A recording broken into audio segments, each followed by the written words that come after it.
I'm Hope with Palego. I'm Sean Werner, Paramount Residential Mortgage. So today we wanted to talk to you about actually searching and making an offer for a home. Well, in today's market, it is very competitive if you're a buyer. I don't sugarcoat that because you're gonna probably make more than one offer before you actually get an accepted offer. And it is not uncommon right now for my clients to be making even 3 or 4 offers before they get one that's accepted. Wow. Yeah, especially in certain price ranges. Did you hear the news that Spanaway in Pierce County, Washington is one of the most competitive markets in the nation? It is, and the reason that Spanaway specifically is such a competitive market is because it's an affordable market in our area. And makes sense. Yeah, since it's affordable, then of course you have more people who qualify at that price point, which means that there's just more competition. And so that's one of the reasons that a lot of my clients wind up making more than one offer before we actually get anything under contract. Okay, so as a realtor, what should a buyer look at as far as inventory or price range before they get too in depth with you? Well, I hate to be a Debbie Downer, but I'm gonna be a bit of a Debbie Downer. and that's because most people have already started searching online before they ever talk to either one of us. Are you serious? I never heard that. No, the problem is that people will come and they will have certain things in their head because of rumors that they've heard, or they've been searching on Zillow, and or other portals besides that. And I knew you were gonna say other websites, Redfin, Google, right. Zillow. Okay, gotcha. Right. And so the problem is that many of these websites are not actually accurate. They do not get the feed directly from the multiple listing service, which is where we agents actually put the information on. They scrape it from other websites. So I cannot tell you that the house that you saw is actually active or not without going to the MLS myself and checking. Gotcha, okay. So that's a huge thing to know when you're a buyer and you're like, oh, and I saw this house and I'm so excited, but it may or may not actually be available. Okay. So your best bet is to actually talk to an agent, and then what most of us will do is we will put you on a private curated feed specifically for you directly on the MLS, just like we agents are. And then you know when a house comes on the market or changes in any way that meets what you're looking for within literally seconds. Oh, that's awesome. Okay, technology is so much fun. It is, and it's a real advantage over somebody else who might be literally minutes behind because that's how fast our market works. Okay.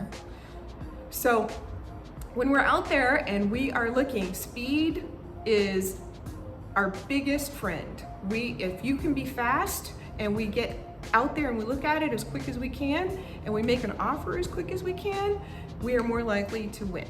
So one thing as a lender, I've had many times, I'm known for responding quickly, and so that's very important. But I've had buyer's agents call me and say, hey Sean, would you mind calling the listing agent? Right. So is that recommended? It is absolutely recommended, because when you're the listing agent, I'm gonna put on my listing agent hat for a second here. If I am working with people who want to purchase the house and I see a lender that is talking to me off the bat, I know that they're going to be that way throughout the contract, and things are going to go smoother for both me and the client. So it's super important.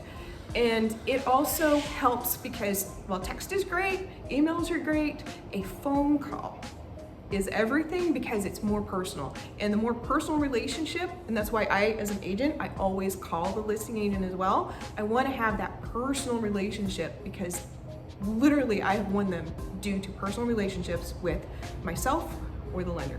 Yeah, and I've heard that when I call, because I will call agent and I will tell them, hey, I've seen the borrower's financials, I've seen their credit, their debt ratio is low, they have assets and they're no risk, and I'm not concerned at all. Now, I recently had a deal where I gave an offer approval letter. I didn't 100% see all the tax returns, so I was a little concerned about that, but I saw a couple pages of it and I told the listing agent what the true story was, and they really appreciated the honesty and they did accept the offer. Nice. But then when I got all the tax returns, they made way more money than they even told me. That's a great surprise. So I was so happy, like, oh my God. But again, that relationship helped a lot. And then sometimes it's not always about the price, is it?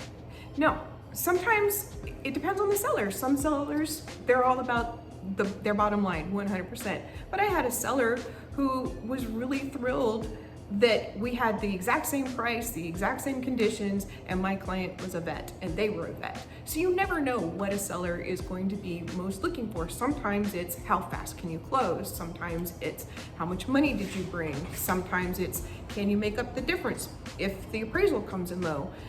It all depends on the particular seller. Now, what about, I've heard that sometimes people will write personal letters. I know realtors and agents are not supposed to recommend that, but you know, if somebody sees a house that the sellers have built from the ground up and the buyer has the same vision that the seller has with their family and their kids and memories, does that make a difference? Well, you know, I always say that you don't really want to disclose more than you need to because you don't know which way the seller is going to go. Okay. And so that can work for or against you. He has a beautiful garden, Yeah. nice yard. You see there's a lot of, you know, family activities. How's that? Well, I try not to ever tread across the line. There are certain protected classes.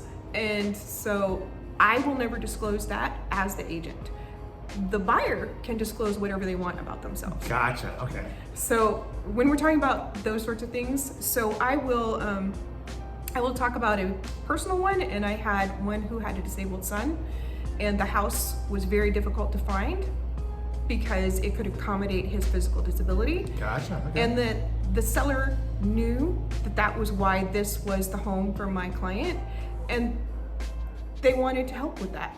And so we met the price condition that they wanted, and they were very happy to accommodate our offer over the other offer that was exactly the same. Okay, great. That's really good to know. Yep. All right. Okay.